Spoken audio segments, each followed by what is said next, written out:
അല്ലാന്ന് പറയുകയും ചെയ്യും.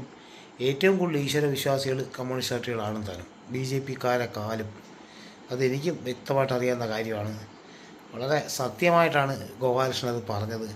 അതുകൊണ്ടാണ് ഇങ്ങനൊരു വീഡിയോ എടുക്കേണ്ടത്. അനിൽകുമാർ എന്തായാലും ഒരു തരത്തിൽ വലിച്ചു കീറി അടുപ്പി തേച്ച് അല്ലെങ്കിൽ ഒട്ടിച്ചെന്ന് പറയും. അനിൽകുമാർ പിന്നെ ബബ്ബാക്കുന്നതാണ് അടുത്ത സീനുകളിൽ. ഞാനത് എടുത്തില്ലെന്നേ ഉള്ളൂ.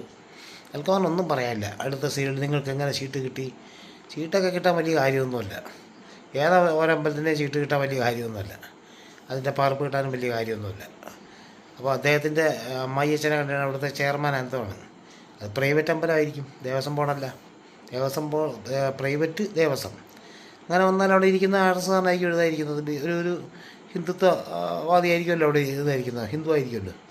അത് ഗോപാലകൃഷ്ണന് പരിചയമുള്ള ആളായിരിക്കും, അല്ലെങ്കിൽ അവിടെ കിട്ടുന്നതായിരിക്കും.